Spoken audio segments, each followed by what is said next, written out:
Hello, we're now live. This is the poetry panel for the Latinx Heritage Month Book Fest.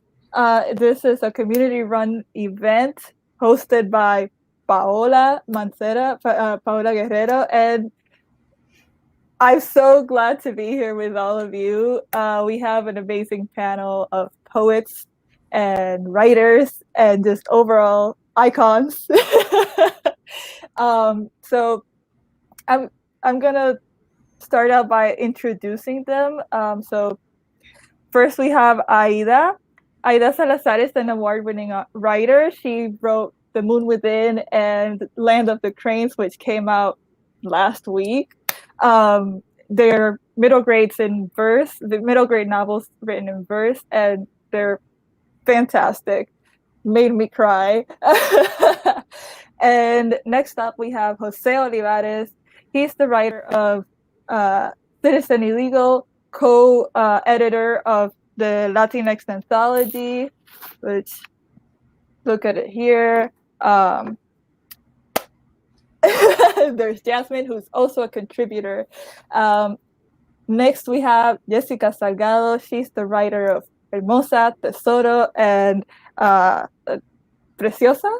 Yeah, I'm pretty sure. Corazón, but it's Corazón. synonymous. Oh my God. Yeah. Yes. No, it's Corazón. okay. It's synonymous. It's fine. I like it. Maybe the next is Preciosa. I give you free inspiration. And next up we have Jasminne Méndez. She's the writer of Night Blooming Jasmine, and soon to come a picture book with Arte Público Press, and a second YA memoir, soon to come. No spoilers. And finally, we have Lysz Flo. She's the writer of Soliloquy of an Ice Queen. She is a poet, writer, hosts a podcast. And the last episode, she talked about Bad Bunny, who's the hometown hero of Vega Baja, where I'm from. So let's get to this. So first off, I wanted to ask, so what is the topic or theme in your poetry that you find yourself coming back to, or either like wittingly or unwittingly? I want to toss it over to Aida, see what she thinks, and we'll go around and see what everyone else thinks.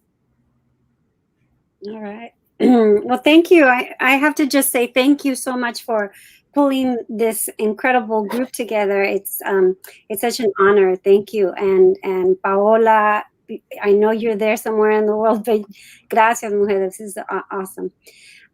Okay, so because the two last books that I've written have been in verse, they're novels in verse. I've kind of used like a theme.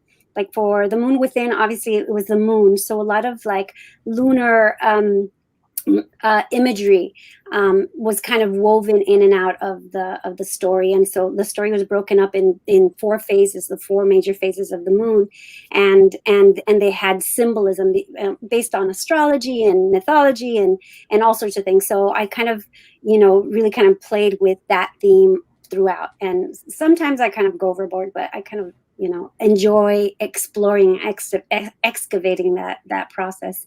And for Land of the Cranes, it's based on the idea that this little girl heard this story that her father said that they were following a prophecy, to an Aztec prophecy that said that the Aztecs left Aztlan, which has been translated to Land of the Cranes, and that they went to found their great city in the center of the universe in Mexica, Tenochtitlan, and that one day they would return to live among the cranes. And so the whole book is based on that theme of flight and freedom and being caged and clipping the wings. And I felt like it was a metaphor for the incarceration and the need to be free, for migrants in particular. So that's how I deal with it. And it's beautiful. It's a beautiful book. I'm tossing it to the next person or the Okay, next person. Jose. Yeah, I just want to second Aida's comment and say, thank you for having me as part of this panel. I'm excited to talk with all of the other panelists. In terms of what themes I find myself returning to in my work, right now I'm still trying to figure out what my next book will look like. So I think that's one of the questions that I'm asking myself. In my first book, I was thinking a lot about identity, and specifically how the nation state can fail us, whether that's like, so I'm a first generation, my parents were born in Mexico. I was born in Chicago. And so it's not so I guess I find myself trying to move away from any particular nationalism and towards trying to move, but I don't know yet what I'm moving towards. So I think that's one of the questions for me. So yeah, I don't have a great answer. That is kind of the question that I'm trying to answer for myself. Yeah, your first book was all about like family and like community and sort of the city and home, and it also a great book. Thank you. Okay, Yesika, if you'd like to speak on your topics or themes. Yeah, I mean, for me, identity is such a big part of my work because I'm working against the grain a lot, like the fact that I am a Salvadoran woman in Los Angeles, which is predominantly a Mexican city, and stories like mine aren't stories that are usually taught in school, and learn the fact that I'm also somebody that isn't traditionally trained in writing. I didn't finish high school and never went to college. So everything I know I've learned from open mic venues and from reading the stuff that I wanted to read. And the fact that I'm also a fat woman in the public eye that creates and that writes about love and sex and heartbreak and all of those things. I think I tell folks that it's my job to remind people of their humanity, but it's even a step further to remind folks that our humanity looks different for every single person. And some of us, if you let someone that you think doesn't connect to your story tell you their story, you'll find part of yourself. And I think that that's what I want to keep exploring in my writing, and especially in my newest manuscript that I'm working on. Is like, okay, so let's get to the bone of what makes us, right? Past the nationalism and past all of that stuff, like in the core, like what is it that connects us and what doesn't connect us, and how can we celebrate both? Yeah, that's great, Yesika. And Jasminne, please enlighten us. Yeah, not good. Yeah, my writerly obsessions, that's what I call them. They're obsessions. As much as I try to stray away from them, I always come back to it. And for me, it's definitely identity in the sense of like, who am I, but not it's so complex, right? Like, who am I in this body, in this Black body? Who am I as a Afro Latina in Texas? Who am I as a first generation daughter of immigrants? Who am I as a chronically ill woman, right? So like all those intersections appearing in different ways in my work. But also I'm really obsessed with like place and home, and what does that look like and mean for someone like me who is a military brat, first generation daughter of immigrants who grew up everywhere, right? And people are like, where are you from? And I'm like, that's a great question. Like, my mother's womb. I don't know what to tell you. It's because it's so complex, right? It's only until recently where I'm like, I'm from the South. Like most of the bases where my father was stationed were in the South: Alabama, Louisiana, Tennessee, Texas. And so really kind of like coming into that. And so I explore that a lot in my work. It's always about place. It's always about family, particularly mother-daughter relationships. And like, I have a wonderful relationship with my mom, but I'm always like just coming back to it. And now that I'm a mom also, like, how can I be the best mom? And exploring those relationships between mothers and daughters. And again, yeah, just thinking a lot about like how we carry trauma in our bodies and how that manifests. And now trying to find and explore in my writing how we can not only heal that, but find joy in other ways and find pleasure.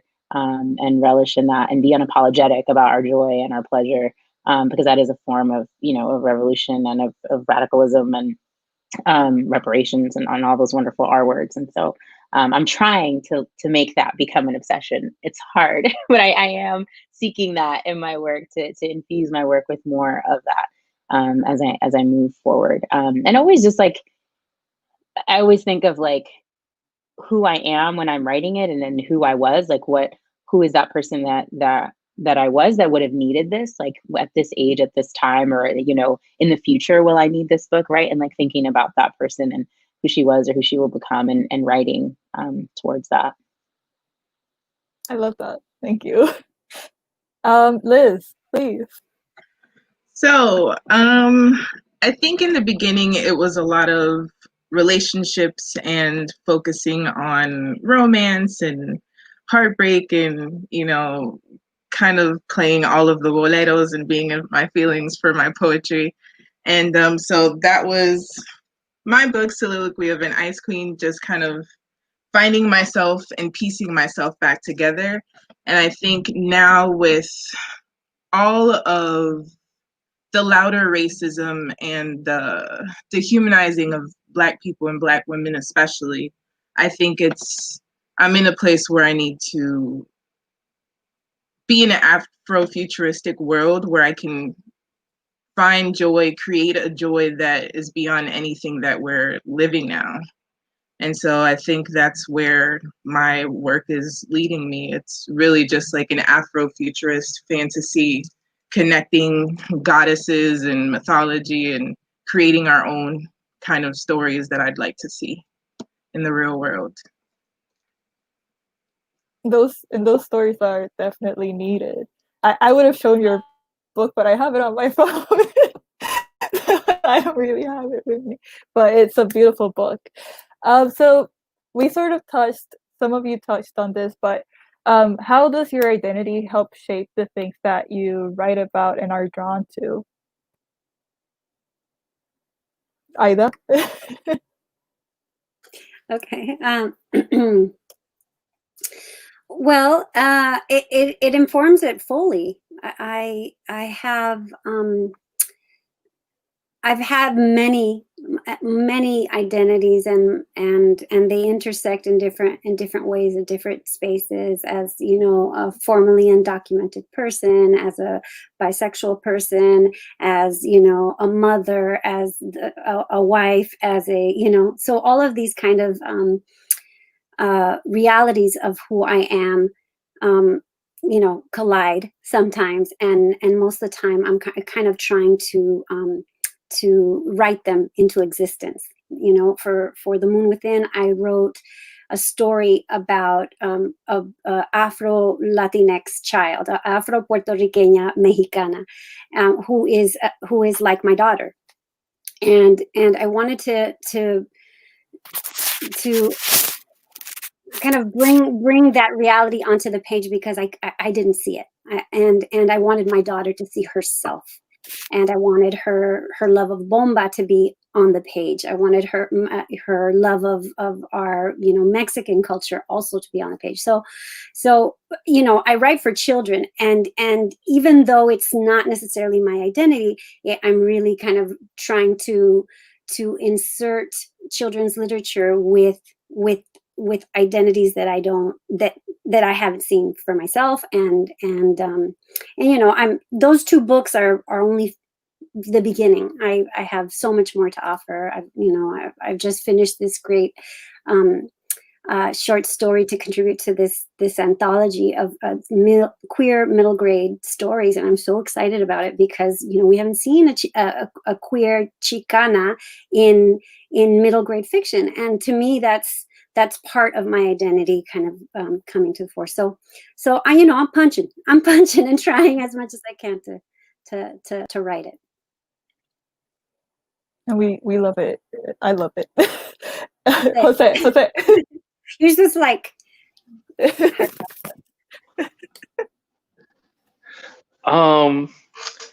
Yeah. So I think a couple of things, right? I think we tend to think about identity as though identity is static, right? But identity is so fluid, and within identities, there's further breakdowns of that, right? Like I said, my parents are from Mexico. Their relationship with Mexico is different than my relationship, right? And their relationship, and they also have a different relationship to the state than other people in other parts of Mexico. So I think I try to think about how those things can come into conflict at times, right? I also try to make sure that when I'm writing first and foremost towards other Latinx people. And so I don't want to just write poems that provide a type of tourist guide to, Chicano, Chicago or whatever, right? Like I want to make sure that I'm trying to have conversations that I think are important within our groups, right? And so for me, that means, trying to write poems that speak towards like tenderness and also like the fraught nature of masculinity, right? Trying to write poems that examine and hold our communities accountable for anti-Blackness, right? So, not trying to just, say, well, a lot of Mexicans are people of color, so therefore all of my poems are going to play this like victimized roles to white supremacy, when in reality, a lot of those things, they move back and forth, right? And so you have some Mexicans that participate actively in white supremacy as much as they are harmed by it. And so how do I write poems that call all of that into question, that examine that try and uproot those things? I think that's how identity informs my poems.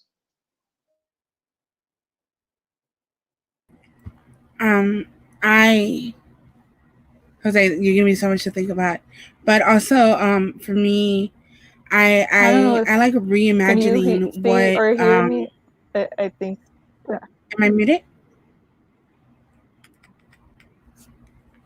Oh, I think she just down. We're still live, so are we still keep going? Okay. I'll keep going then. I'm like, I don't know where our host went. I scared her away. But for me, a lot of it's like reimagining what our Latinidad is, like who are we past the pupusas, the tacos, and the conchas, and all of that stuff that's already been, when, like, who are we past the Gloria and Saldua and the Sandra Cisneros and that, right? Like to give our identities texture, and the fact that I remember years ago I got one of my first college gig at Occidental College here in LA was for like a Latina event, and I told my mentor at the time, I was just like, I don't have any Latina poems, like all of my poems are just poems. And then she was just like, well, you're a Latina, all of your poems are Latina poems.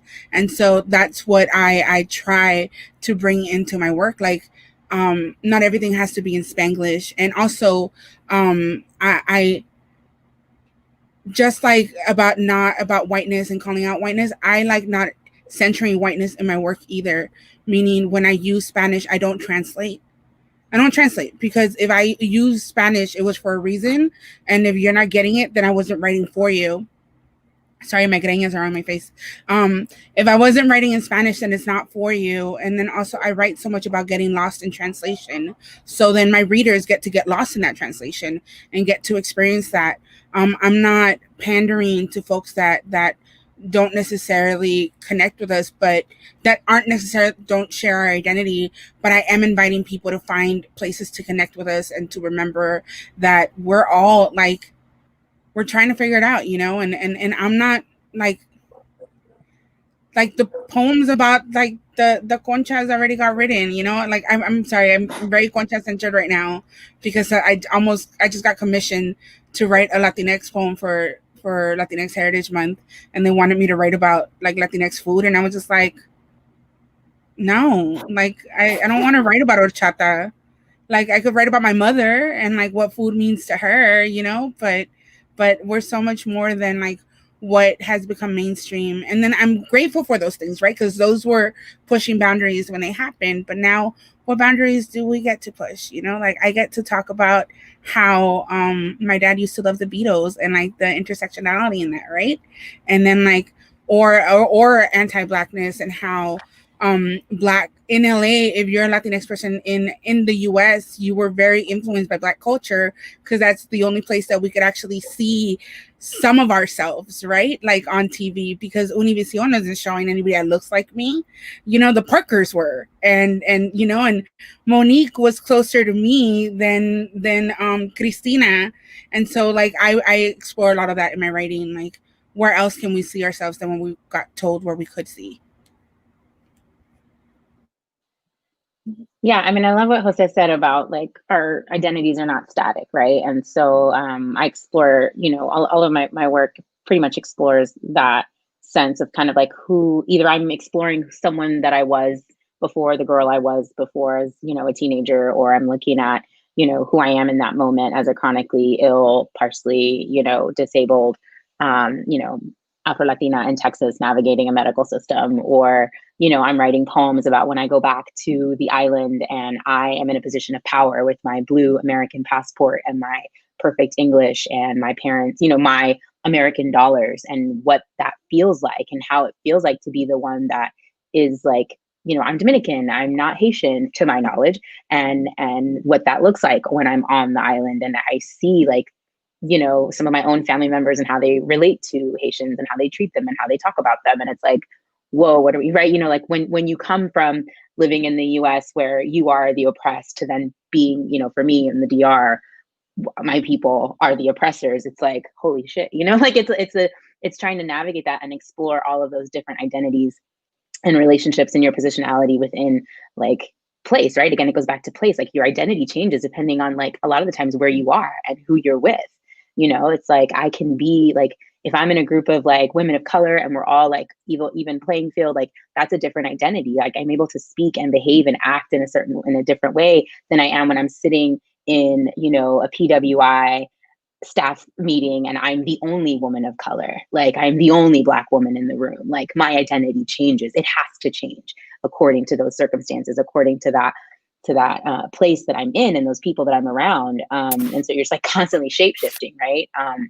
And or even like just what your body is doing. Like for me, it's like today I'm a healthy Black woman. Tomorrow I'm, you know, I'm sick in bed and I can barely move, kind of, you know. So so I explore all of that in my work, and I think that I think it's okay. I think it's good because we're not sort of static people. We're not monolithic people, and I think that it's also important that like I make a point, like people, like I make sure people know that I am not a Dominican from New York, like, and that is a different experience, right? Like me having grown up in the South as like Afro Dominicana is like a different world than if I'd grown up in Washington Heights or even Miami or anywhere in Florida, right? Like it's just like who, what, huh? Like it's a wholly different sort of situation, and it creates a different identity, I think, as well. When you're not necessarily surrounded by like, you know, the closest that kind of folks that we had growing up was in the military, where the other like military families, and they were almost all Puerto Rican. It was like we were surrounded by nothing but Puerto Ricans. And so it was just like, you know, all my friends growing up, like I'd find the one Puerto Rican in high school and in middle school. I'm like, yeah, I'm with the Puerto Rican, because like that was the closest kin that I had. And so so I talk about that and I explore all that. And I think, and like Yesika said, you know, just exploring like how our dad loved the Beatles, like for me, it's like I was a huge theater geek, and like my YA book is like all about like this, you know, theater nerd girl, and it's like, you know, what Afro Dominicans do theater, right? Like you know, now it's more of a thing, but like sort of we're allowed to be whole human beings. We're allowed to like love, you know, Enya and yoga and green tea and shit. Like why not? Like, you know, I don't have to. So yeah.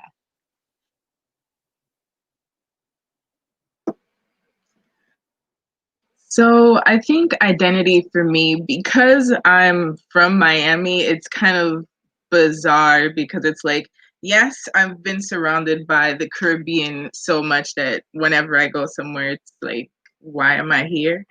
And there's also the ugly parts of being in a very heavily white Latinx area that I've had to criticize. And so all of my poetry has kind of been like, how dare you make me feel uncomfortable for being in this space? I belong here. And so I think it's all combining into I belong here. These are the reasons why, and I'm creating my stories and my own mythology. And if you're not cool with it, then, you know, sigue tu camino, like it's cool. So I think that's really where I'm at with my identity. It's not proving that I am Latina or that I am Haitian or that I am American to anybody. It's I'm here, experience me or not. Such an excellent way to answer. I am in awe. I'm in complete awe. Just saying. So this is something that also has sort of been touched on, and you know we've talked about like queerness and like anti-blackness in the Latinx community and all of this, but how can we use poetry as a tool for resistance and as a political tool in these times? Can I jump in first, or do we want to keep the order going? If you want to. I'm like, I want to shake it up a little. Go for it. But no, like, I mean, like, how can we use poetry? I mean, I think poetry at its core is like, it is what it is, right? Like I said before, I tell people that it's at its core, poetry is a constant reminder that we're not alone. And that's why everybody comes to poetry, and that's why we all picked up the pen in the first place, right? We were trying to figure out if someone else out there felt as weird as we did, or felt as conflicted, whatever it is that we were. And in these times, especially politically and with COVID, right? We all feel very isolated and very like there's so much going on, and what else than poetry, right? And then it doesn't even necessarily need a comment on what it like specifically on the things that are happening, but the poetry that is talking about that is so beautiful. Like Eve shared something by Fatima Asghar yesterday on their IG, and it was a poem that was written like before this time, but like poems that we write come back and save us one over and over and over again, and we return to them. So whatever it is that we're creating right now, we don't know how many more generations after us are going to come back to these same words looking for inspiration, because again, there's a political leader that's like polarizing all of us. Again, we're being attacked, right? Again, we're trying to survive something that is trying to wipe us off of the face of this earth.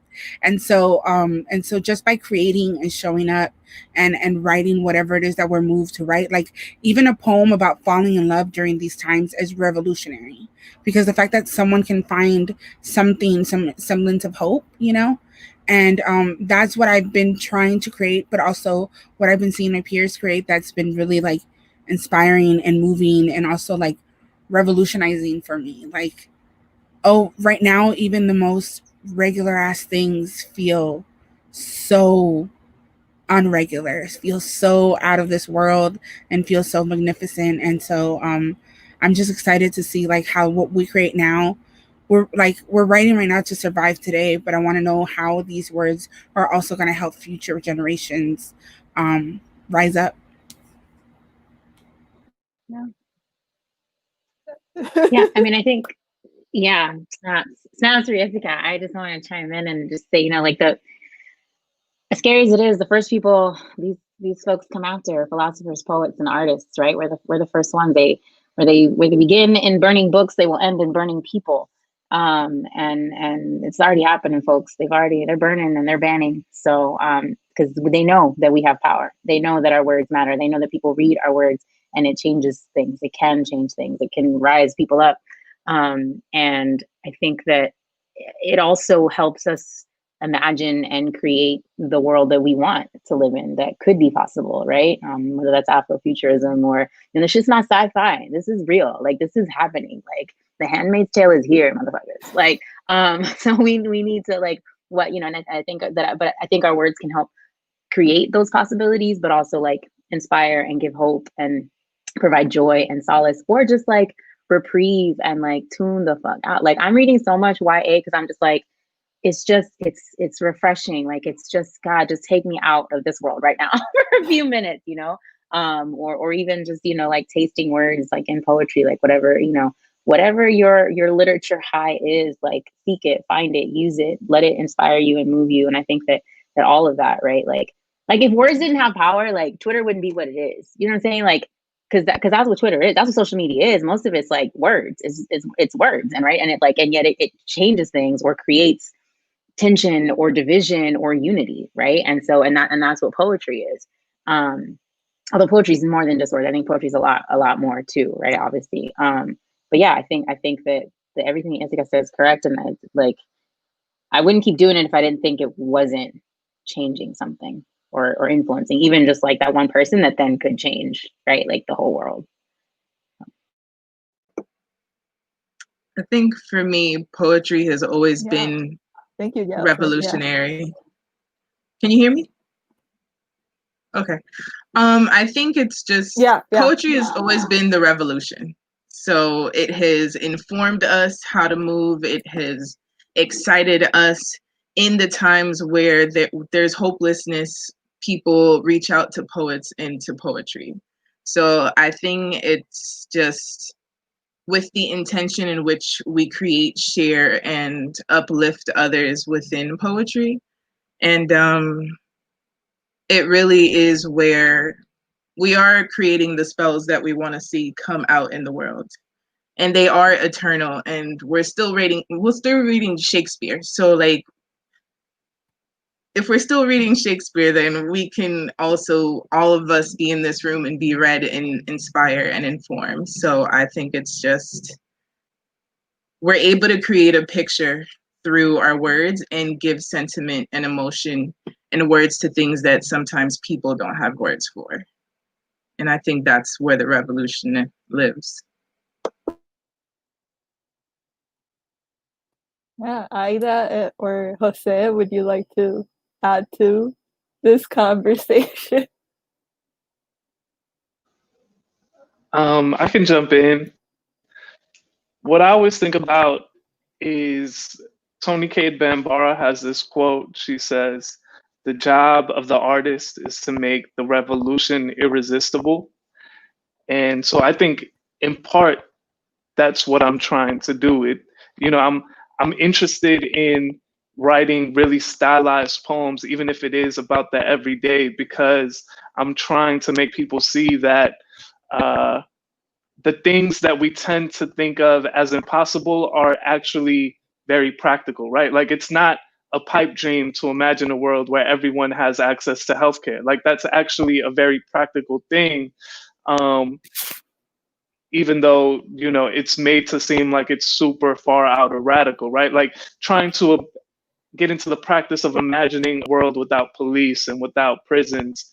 I think that's part of it, but then figuring out, to Yesika's point, like, also, like, in our everyday, right? Like, our everyday actions, whether it's falling in love or, listening to the Beatles or whatever it is, like, how do you write it in such a way that isn't just kind of, I don't know, that's fresh, that's not simply reinforcing narratives that we already know or have already been ingrained in our skin, right? How do you write those things without simply, like, reinserting the white gaze, without reasserting, patriarchy or whatever you might have?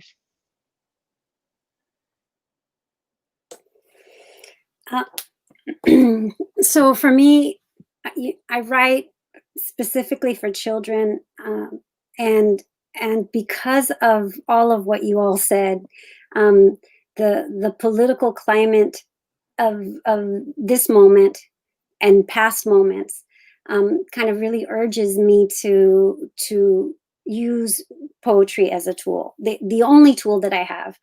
Before, when I was younger, I was a very active political activist, more on the ground, shutting stuff down. But as I grew more kind of in touch with myself as an artist, as a poet, as a writer, I understood the power that one can have in changing the narrative. And I feel like there's nothing more revolutionary that I can be doing at this moment than to provide transformative, positive, uplifting, gorgeous text for children. And I take that very seriously. And so, I I never say that my work is without politics. In fact, it's like loaded with politics because it has to. And you know, Paul Robeson said, you know, the artist must choose between freedom and slavery. And I think that it is absolutely true for me, that I've chosen freedom, and my pen and my work for children is that way. Thank you. And yeah. So moving on to another question. You know, we've been talking about, you know, resistance and all of this, and you know, it's tiresome to be living in these like sort of end times almost. So what is helping fuel your writing these days?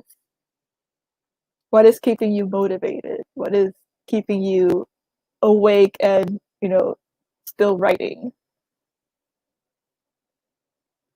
Can y'all hear me? Yeah. Okay. Like, I'll be honest, I haven't been writing. Like, I've had a lot to say, but it just hasn't been poetic in a sense, you know? And so I've been doing my morning pages, and I've been doing like the usual exercises you do to break through writer's block. But like, I think I'm personally, for me, after creating 3 poetry books back to back, I think I've said everything I needed to say for a while. And I need to do a little bit of living, you know? And I think that as poets, we forget, you know, and all of us, we've promoted work, right? And while we're promoting like the work we just released, they're like, so what are you working on next? And then I'm like, yo, can I live for like a little bit? Like, you know, like maybe I want to like have like a toxic relationship to fuel the next, I don't know, you know, like I need to do something. But I think what makes me keep pursuing the poem and keep trying to find the inspiration and pursuing the page, it's all the people in my life that make my life the rich bounty that it is, you know. Like, I have a niece and nephew who are my joy, and I just my niece wrote her first poem for school, and it was it was like a prompt, but it was like beautiful, you know. And then the fact that I wasn't even aware of the fact that she was watching me like that. You know what I mean? Because she told my sister, like, well, you know, my tia writes poems, so I wanted to write something like her. And like, if that isn't enough, you know, like to know that your audience is like sitting right in your living room and like paying attention even when you don't think they're paying attention. She got to go to my last book release, and she sat in the front seat, and she didn't want to talk or do anything. She was like overwhelmed. But that's, you know, that's what makes me want to write. I think it gets a little tricky once this becomes our bread and butter and what feeds us, because we feel like if we're not creating, you're like, how am I going to pay rent later? Like, I need to like create more stuff so that I could keep getting booked and all these things. But when you strip that away and you look at the freedom of things, like, I just want to like have fun with my work. And I think that that's where I've been moving towards. I've been reading stuff that, you know, starting poetry books and leaving them half like read, and going to read something else, and looking for like the strangest things to feed my soul, so that when I am moved to write again, it could be something meaningful and not just out of obligation.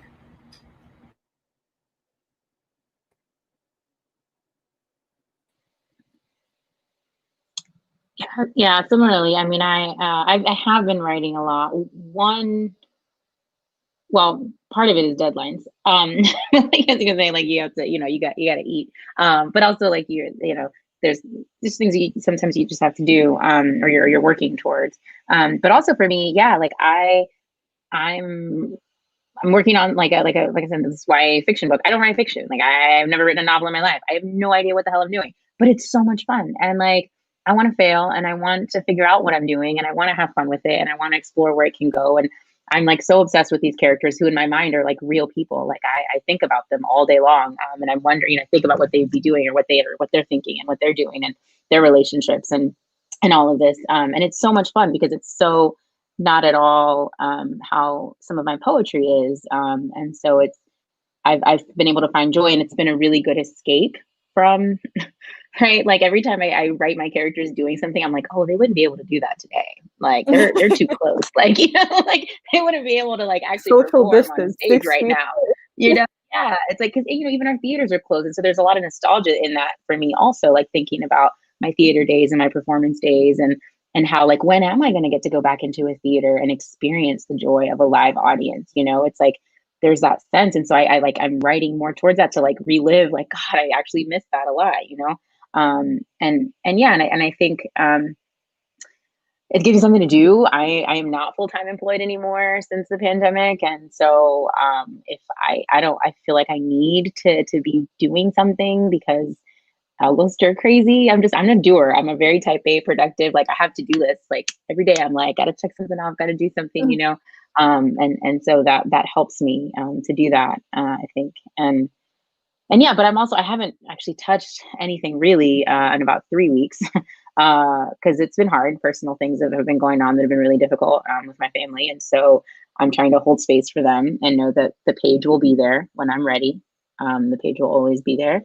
I can always come back to it. And you know, you got to let work sit. Like you got to let it simmer, you know, and then come back to it, like with fresh eyes and a new perspective. And so I've been reading a lot. I've been researching a lot more for different things. Trying to daydream. Like I think sometimes as we get older, we forget how to just sit and daydream and imagine. And I'm trying to reteach myself that. My daughter helps a lot, you know, and she'll like, the other day she like picked up a wrapping paper and pretended it was a guitar. If y'all saw the video, it's on Twitter. She was like reenacting scenes from Coco, and stuff like that, like helps me, you know, it helps me as a writer. And like Yesika said, sometimes you just got to live, you know, we forget that we got to live to be able to have something to write about. So.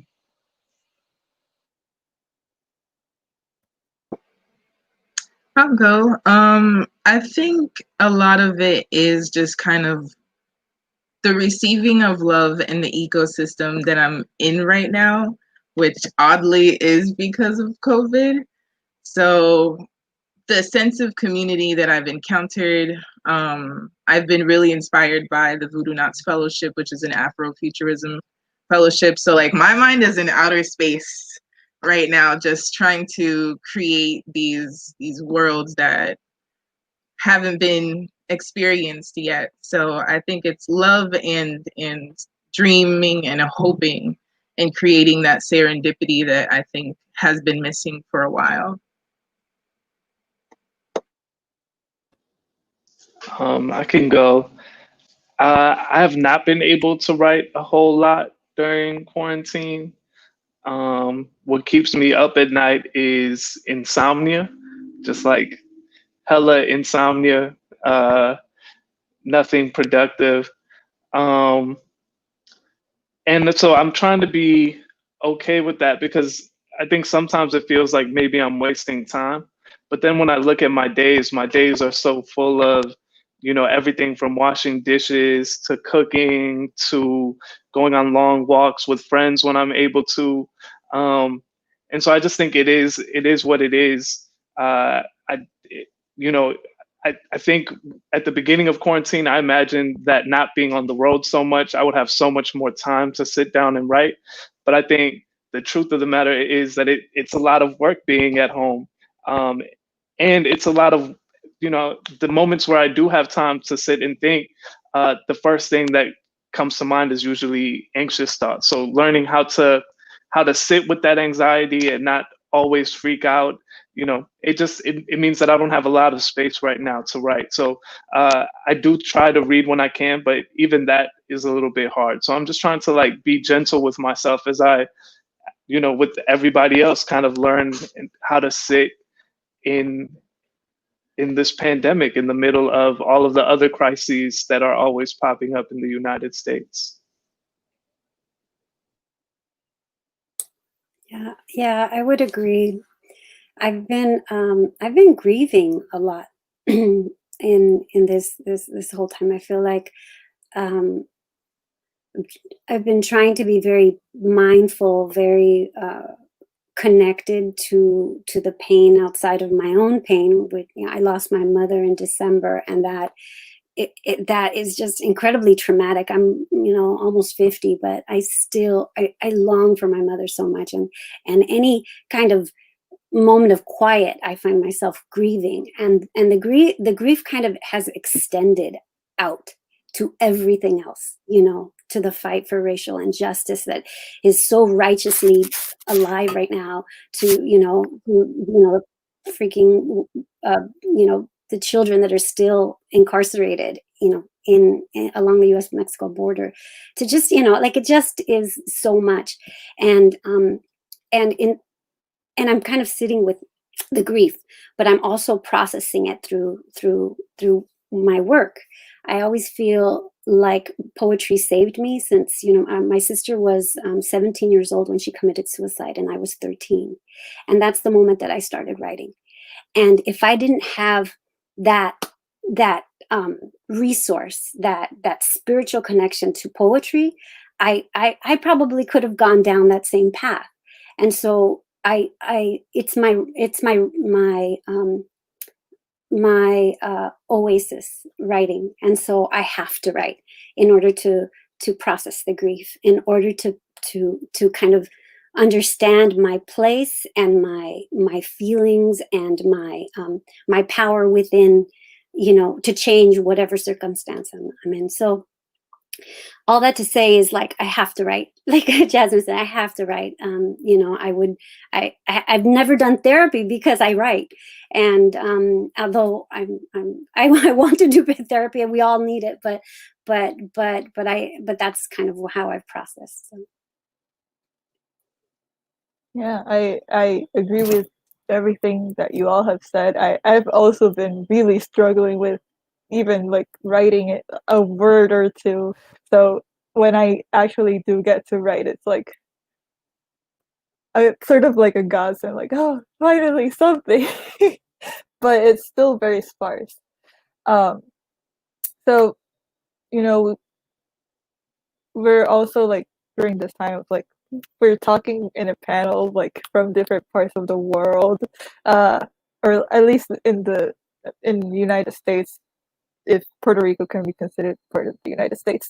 But so no, no. So one of the things that I like seeing you all sort of talk about in your books is sort of a sense of community, and you know, Aida in Land of the Cranes, you talk about like community with like other like undocumented people within your like next door neighbors, or even like within like the detention center. You know, they create a community within the cell that they're in.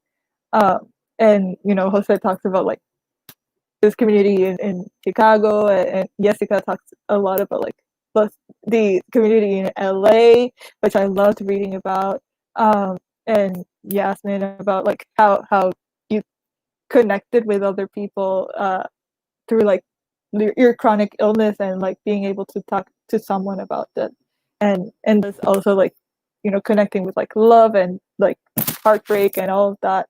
So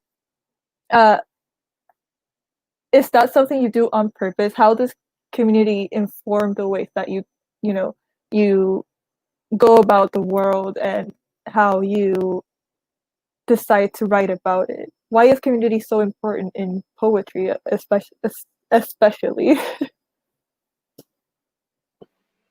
I'll go. I Yeah. think it's really just the fact that sometimes it feels like we're on an island by ourselves with our emotions. And poetry kind of builds the little bridge, like, hey, you know, I'm also feeling this same way too. And maybe you didn't have the words at the time, but here they are.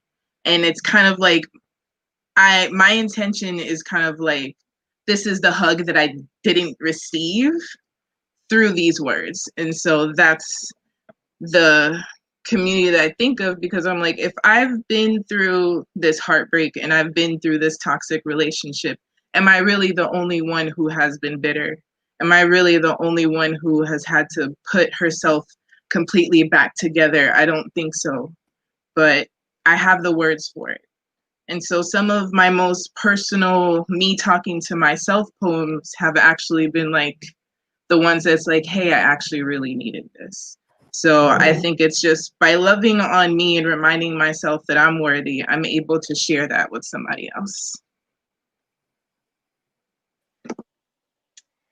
Yeah, I mean, and I'll say for me, like we don't live alone, except maybe now. Obviously, during this pandemic, some people are being forced to live alone, but we live in community and we live in family, whether that's a chosen family or the family we're born into.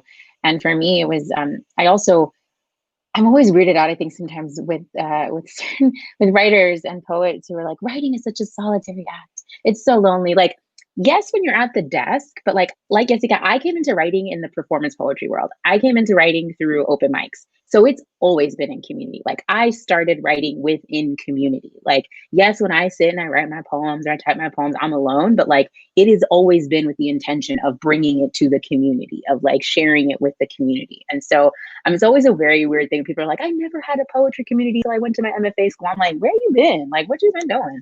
Which is, that's fine. That's fair. That's your experience. Okay. But for me, it's always, so I always, we all carry the people that we are around or that came before us with us. They are always with us. And so it's going to show up in our writing. But like Lysz, I also feel like I write for those times when I have felt so alone in an effort to be like, hello, is anyone else out there like me? Like, I'm hoping, I'm hoping that you are, so that we can all come together and commiserate around this experience together. Cause I know I can't be alone in this, my book, Night Blooming Jasmine, came about from a lot of like me ranting on a blog post that I thought nobody was reading because I just needed to get out all this frustration of dealing with the medical community, and my chronic illness. And then like, I started getting messages from people like out in Amsterdam and like New Zealand and all these random places that are like, I have scleroderma too, or I have lupus too, and I didn't know anyone else. And I'm like, holy shit.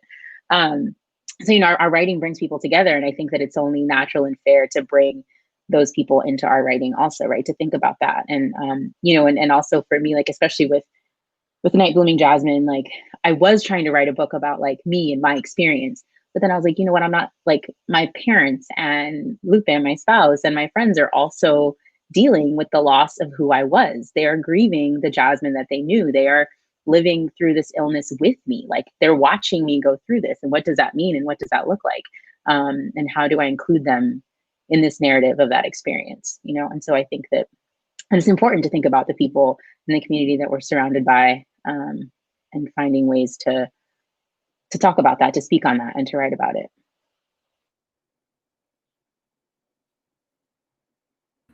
Okay, there we go. I mean, I think I came into writing because, like, my parents migrated from El Salvador, right, separately, and they both to escape the Civil War for different reasons. One from the guerrilla, the other one's from the soldados, and then they landed here in LA, and all they had was our big ass family and our stories. And that was it. Like there's no heirlooms, no generational wealth, nothing. So everything growing up my whole life was just like allá en El Salvador, or cuando yo estaba chiquita, or tu abuelita, like all of these like stories after stories after stories. So all I know is to share my story in community. I know that my story doesn't belong to me specifically. It belongs to the people around me. And I know that it is meant to be shared in community, like as a kid, I would have a camera pointed in my face and was like, say hi to your abuela that I hadn't even met, like all these relatives that I had back home. I didn't know, but I knew that I had to tell them about my day, and I had to tell them about school, and I had to tell them about like the dress that I'm wearing, and I had to like say thank you for like the cheese they sent me that I didn't even eat, like all these things. But like I've been in constant communication with, I guess, my ancestors in all of my writing, right? And so then we get raised in these community spaces. I have 45 cousins and 8 tios and tias on my mother's side. My dad's side, we're not going to talk about that, but on my mother's side. And so then like I was raised like at the table, like whenever any birthday or get together, like it's just jokes and stories, and you got to be loud if you want to be heard. And then so then I landed in the spoken word community after having written for many years, and then I'm like, oh, this is even better because you get your designated time to speak. Like my tío isn't going to start talking over me halfway through my story. But then I got caught up so much in my writing and being a good writer and doing all these things that I lost sight of community. And the minute that I started touring and I started going to other cities and seeing the readers show up, you know, with the books in hand and like shaking and weepy and excited to meet you, and you remember that feeling of your mother telling you about back home, you know, it's like, is that same thread that ran through you as a kid where you were like, tell me about the time that like Leslie Wanava, which is I guess our Llorona, Leslie Wanava would show up in the river to my tío, and then the little ghost girl in the house at the end, and you weren't, you know, like those stories. I feel like that's what our readers do for us, where they're like, tell me that time again that something happened that makes me feel like I belong in this narrative. And that is literally all of the purpose of my writing, for us to like share these stories that we really like we've lost in our displacement, and then or that we're like being threatened to lose even now in this political climate, you know. And then also like exploring what it is to like have been born in one country but have your whole legacy be in another, and like how the complicated that feels, and like having to navigate that constantly. Like the only other people that understand are my readers. And like why, like I don't know, like everything I do is in community. And also I grew up hella Catholic. I was gonna be a nun and then it didn't work out. I became a writer. So this is my congregation.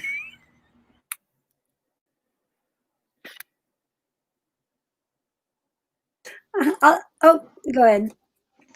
Aida, go ahead. You got it. Okay, it's kind of like what is that? Like a game show, right? Like,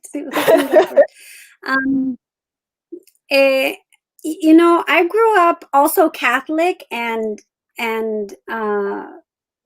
taught to be in service, right? Like ser servicial. That was like a thing that my parents kind of always instilled in us. And that, you know, the Catholicism I tossed to the curb, but that portion of it, to be in service to community, to your family, to, you know, to your partners, to your children, you know, that to me is still very, very alive. And I couldn't do what I do without that concept at my core, right? That's what kind of like holds me up, because I want my words to have resonance. I want children to read the stories and feel what I'm trying to convey, the power that I'm trying to instill in them, and the agency that I want them to take from the words. And so that's to me is very, very rewarding. And there are, you know, when we talk about communities, there's so many different communities as much as there are identities within us, right? So, you know, I want to speak to all the different communities that I'm a part of, and be in service to all of these communities through my work.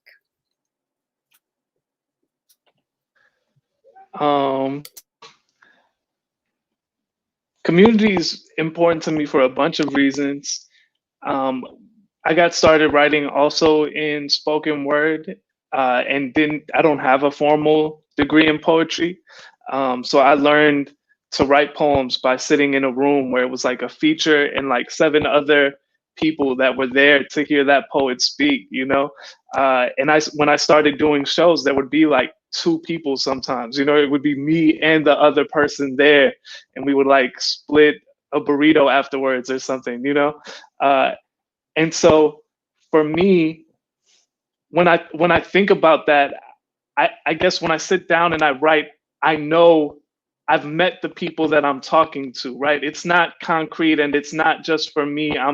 I know the conversations that we're gonna have, and I want to give that person a poem or a book that they will hold and be proud of, or that they will hold and they'll have questions about, they'll want to talk, you know what I mean? Like I want to honor their time spent with my work, because I know what it's like to show up, you know, at an open mic where there's, you know, 5 people and you have that type of intimacy. And so for me, you know, that just is very special to me, and I want to honor that. And then the other thing for me is, like, growing up, I didn't read any books about like steel workers or the children of immigrants. And so I didn't know that you could write poems about like the dice game that was happening by the lockers, you know? And so think like it's always been a challenge to me, like how many of these little moments that, you know, are so special to me and I love so much, like how many of these little moments can I honor with a poem, with multiple poems, right? Because I think all of our lives, no matter where we're at, are worthy of being honored by whatever art form we want, whether it's theater or poetry or visual art or whatever. And so I want to add to those traditions. Yeah, thank you for that. Yeah.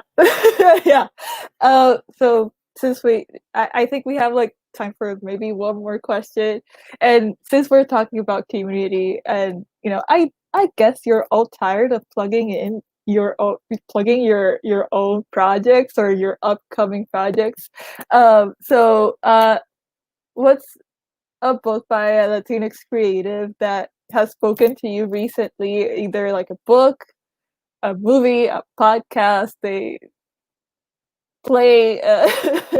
So yeah, just throwing it out there. I don't have a book. She doesn't have her book out yet, but Elizabeth Velasquez, her like just her Instagram and what she shares and everything she does, she excites me. Like again, like, and I know I sound like an old person. I'm like, yeah, getting excited in poetry again, you know. But like, I've been doing this full time for 4 years already, right? Like the traveling and the pushing out one book after the other for 3 consecutive years. You get burnt the hell out at the end, you know. Like you're not thinking about it when you're doing it, but when this pandemic hit, I was just like, I'm tired. I don't want anybody to talk to me. I don't want to show up anywhere. I don't want to read any poems. I forgot all my memorized pieces or everything. But when when I'm scrolling through my feed and I see an Elizabeth poem, a Melania poem, a Daniele, they just all happen to be Dominican women, a Daniele del Orive, like these poets that haven't been traditionally published yet, but are very much on their way there. But their work is so fresh and so and bold and also just like regular. Do you know what I mean? Like they're writing about regular ass shit, but it feels like they just discovered it. Like I've had a boyfriend before and had been broken up, and I write about that all the time. But the way that they write, like Elizabeth, when she writes about it, I'm like, fuck, why didn't I write this? Why didn't I fucking write it before she did? You know, or like whatever. And then that's always the best compliment I can give another poet. But if you want to purchase a book, LATINEXT is an anthology that I really, really, really, really enjoy and have been taking my sweet time with it because I don't want to finish it. So I've been reading a poem a day since I got the book, and so Elizabeth is in there and so much other family, and yeah. I'm gonna totally nerd out and fangirl out here because for a hot second I thought I wanted to write a middle grade book. I still kind of do, but it's over there. So I started because what I do when I want to write a thing is like I read all of that genre. Like that's all I do is I read in that genre. So I was reading middle grade and I was like, I've heard a lot about this moon within business. Let me see what's so great. I want to see what's so great. I did because I got so many like accolades, and I was following Aida for a while on Facebook and still doing all that. And so I was like, let me read it. Consumed it in like 48 hours, and now I want to have a moon ceremony, and I feel very cheated that I never had one. And but I really like I've been like Googling like divine feminine and like womb ceremony. Like I've been totally all of trying to figure out like, I was like, maybe that's why I was infertile because I had all these issues with my period. Like, look, I went deep after I read this book and I'm still going deep. So I totally adore and love that story. And it was also, I think it's the first time maybe aside from Elizabeth Acevedo's books, that I'd seen like an Afro, like Latinx character, in a book. And so I was just like, completely enthralled and in love. And they talk about capoeira, which like my husband and Luke and I did capoeira for many years. And we actually had a joda at our wedding because our maestra was there. And so our wedding night ended with a joda. And it was great. It was so awesome. We don't practice. We don't play anymore. Maybe after the pandemic, we'll be re-inspired. But yeah, there were so many things that I just connected to. I'm just kind of like tripping, imagining you in your wedding dress in a hall. I will try. There's video of it. I will try to find it. I will send it to you. Yeah. That's awesome. You know what? I have been reading a lot of. I read a lot, and I've been reading all of Las Musas books. That's what, because I buy them all because I want to support Las Musas. So I've been reading all of Las Musas books. So there's too many to talk about. So go to lasmusasbooks.com and read all of the books that came out this year, because that's what I'm reading. But the other day, in terms of poetry, the night before my launch, my husband and I, we were having a drink, and there was this I don't know if you guys caught this. There was this like a tribute to Silvio. He's a Nueva Canción artist out of Cuba, and it was coming up, and we weren't going to be able to attend it. So we started just playing the music, and we started writing it down and kind of trying to break down Silvio Rodriguez, and then we're like, well, let's check out Mercedes Sosa, and let's check out Guarda Barranco from Nicaragua. And we were like, just like nerding out on lyrics. And so I just, so I would say those artists right now are the ones that I'm kind of vibing and enjoying, especially because they were talking about resistance and love, and in that very complex, beautiful, and lyrical way. And so I if you don't know those artists, go check them out. I'll shout out 2 books. One is forthcoming from Haymarket Books. It's called Lineage of Rain by Janelle Pineda, who's a poet out of Los Angeles. And I got to read that book, and it's really fantastic. I'm really excited for everyone to get a chance to read it. And then the other book is a book by a Fresno poet named Anthony Cody called Borderland Apocrypha, I think it's what it's called. It's a heavy book, but it's so brilliant in the way it uses form. Like if you find yourself in need of inspiration, what he does in the beginning chapters, like it's one line and then that line is annotated and then the annotations become the next poem. You have to see it to see what he's doing, but it's really, really masterful. So those 2 books are ones that I'm thinking about right now. That book is wild, y'all. It's so insane. It's so good. Like Anthony Cody's book, like Lupe was reading it and then he was like, so nice. Like, why didn't I think of this? And like threw it across the room.